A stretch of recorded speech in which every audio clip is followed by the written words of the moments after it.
So I bought the Sony ZV-1F, but most of the reviews on YouTube seem to absolutely hate it. For some background information, the Sony ZV-1, which is the camera that I use and have been using for the past few months, was released back in 2020, and the Sony ZV-1F was released just in October of 2022, so very recently. The camera I use now, again, as I said, the Sony ZV-1, has been really amazing to me. I love that camera so much. There has been a lot of setbacks which were supposed to be fixed in this new upgraded sister version, but Sony made a lot of decisions that a lot of people didn't seem to like, and they took a lot of really great features out of the Sony ZV-1 and didn't put them in the Sony ZV-1F.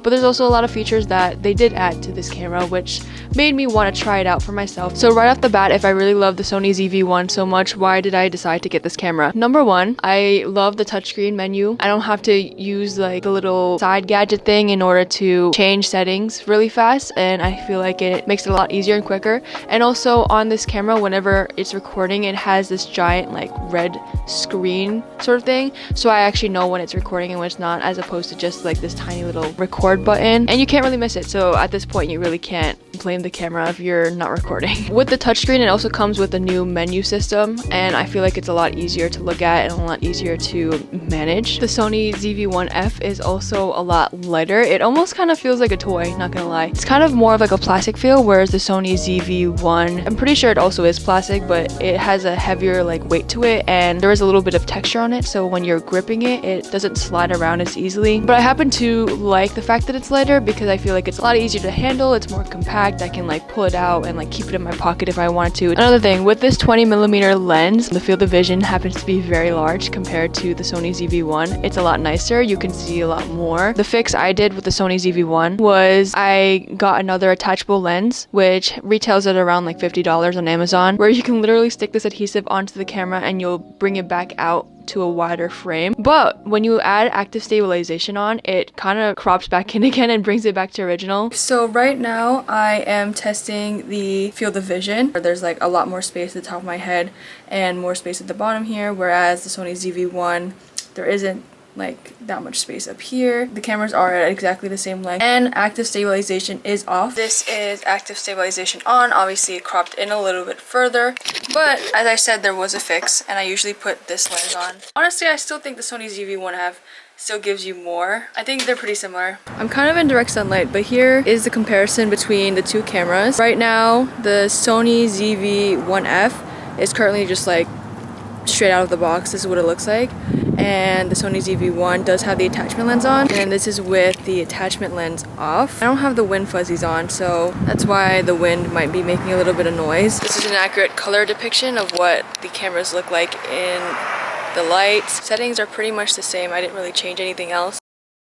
So the Sony ZV-1F does have a slightly better battery life, which I find great, because one of the issues I found in the Sony ZV-1 was that I constantly had to change batteries because the battery life was awful. I have about 6 or 7 batteries I have, and I would still have to change it maybe every 30 minutes, and sometimes I would find myself with a dead camera just because all of them were dead. For the Sony ZV-1, I feel like it wouldn't have been an issue because I didn't mind changing the batteries, except for the fact that I think the biggest flaw, and this point happens to be the most influential point for me and the reason why I think I would prefer the Sony ZV-1F better, is because they designed the battery and SD cage around the tripod screw, which is a very big issue. As a vlogger, I use a tripod. They even advertise a content creator bundle with its own Sony tripod, but in the Sony ZV-1 you can't even change the battery or the SD card without taking off the tripod, which is awful. And for the fact that I had to change it so many times,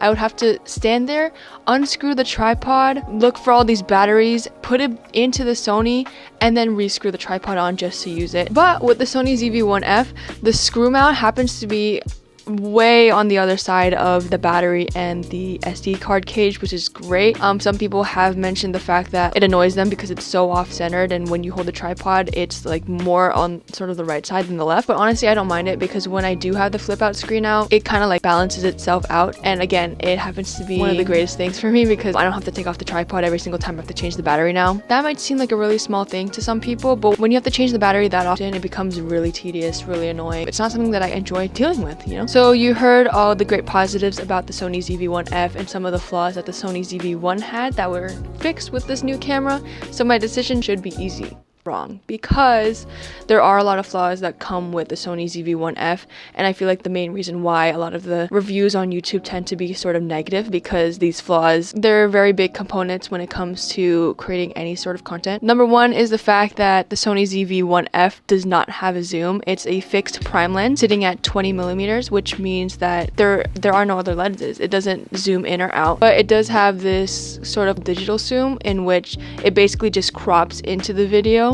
And with that, you're also losing quality, which is pretty awful because I do happen to use zoom a lot. And number two, which is the greatest flaw of all, is the fact that the autofocus is not nearly as good as the Sony ZV-1. It's pretty awful in comparison. They took out the system that they were using for the Sony ZV-1, which in my opinion happened to be like almost perfect. Like I never had to worry about whether or not my shot was in focus. But I think the autofocus is pretty comparable to the Canon G7X Mark II and III. Every single content creator on YouTube owns that camera and happens to love it. So the fact that the Sony is getting sort of like hate for the fact that its autofocus isn't as good, maybe a little unjustified, especially for the fact that it is $200 cheaper than the Canon G7X and the Sony ZV-1. Okay, so after testing this camera out for the amount of time that I did, I'm keeping the Sony ZV-1F, and it's because I think my main issue was the autofocus. But with the touchscreen, all I have to do is kind of like touch what I want it to focus on, and it does do that. It happens to be a little bit slower, but I think it's something that I can work with. For the other positives that it comes with, other positives, the fact that I'm planning on selling the Sony ZV-1 and I will be getting an extra $200 because it is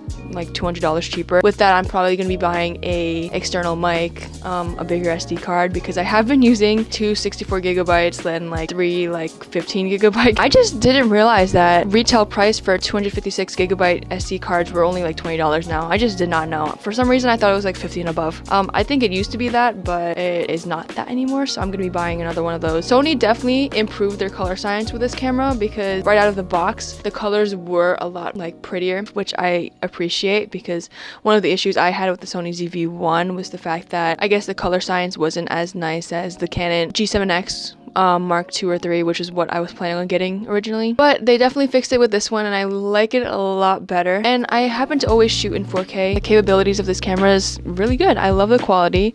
Honestly, I think it might be better than the Sony ZV-1. I guess you guys can decide and see for yourself. Comment down below if you think I made the right decision. I do love hearing input, so please comment. This video obviously was more of like a tech video, and I guess something that maybe a lot of people don't know is that I love technology. I love talking about it, so look for more videos like this in the future. Yeah, stay tuned. Thank you so much for watching. I hope you have a lovely day. How fast does it focus on me? I don't know, I can't see. Was it good? Was it fast?